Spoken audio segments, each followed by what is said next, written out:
We're joined now by Hilary Shelton. He's the director of the Washington Bureau of the Civil Rights Organization, the NAACP. When you look at history and you look at where society is today, were you surprised to see these photos in Virginia surface? We were, in so many ways. It's surprising, but at the same time wasn't. That is, we know about that time in our history, the depictions of African Americans and other racial and ethnic minorities in very discriminatory and belittling ways. We know of the history of blackface, and so when it came up, on one hand, it wasn't a surprise, but on the other hand, those we saw donning these very offensive costumes and coloring were those who were also supposed to be leading this state through the process of inclusion and development and moving beyond the conditions and the circumstances that we're in now. They're not unintelligent people. I mean, a doctor, a lawyer, these are very... a governor, an attorney general, absolutely. As a matter of fact, they got strong African-American support when they ran for these very important offices.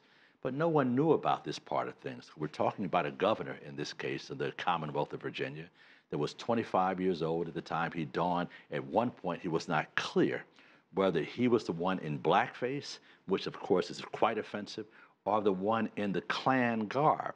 This is extremely offensive as well. So we're talking about a stereotype and a terrorist group is the kind of people we were talking about in these particular cases.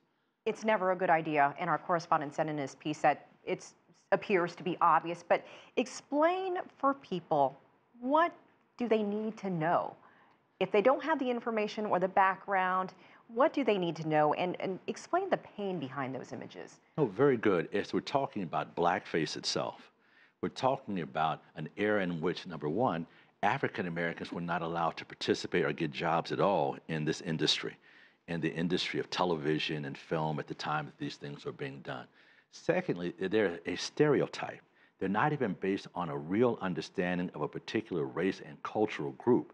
So you're taking a misunderstanding or a stereotype of a group and you're expanding upon that to create humor in these cases. So it becomes even more offensive as we look at the characterization that we're given, and of course the limited focus on a very wide group of people that live in our country.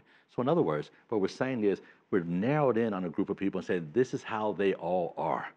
And very well, they can't even participate in this process, help write these scripts for these shows and otherwise, and actually lock us out altogether. So it came to symbolize the homogenization of a particular industry that locked African Americans out altogether while depicting us as stereotypical buffoons. And Hilary, we have about a minute left, but this is a global issue as well. It's not just the United States. As I mentioned, you have these fashion designers with some of the designs that they've put out there, Prada, Gucci, Adidas, we've heard them all.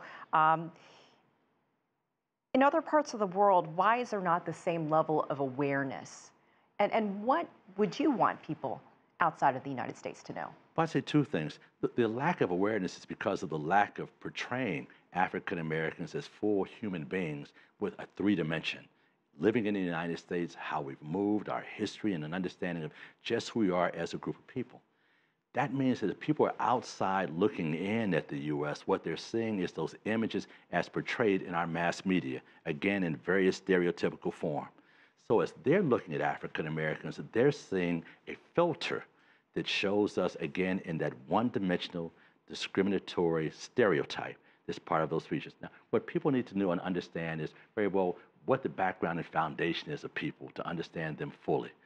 Why you do things the way we do them, how we do things, the history, and even the migration, not only into a country like the U.S., which is a country of migrants, by the way, but also those throughout the world. Hilary Shelton, always great to have your take. Thank you for this discussion. Oh, the pleasure's mine. Thanks for having me.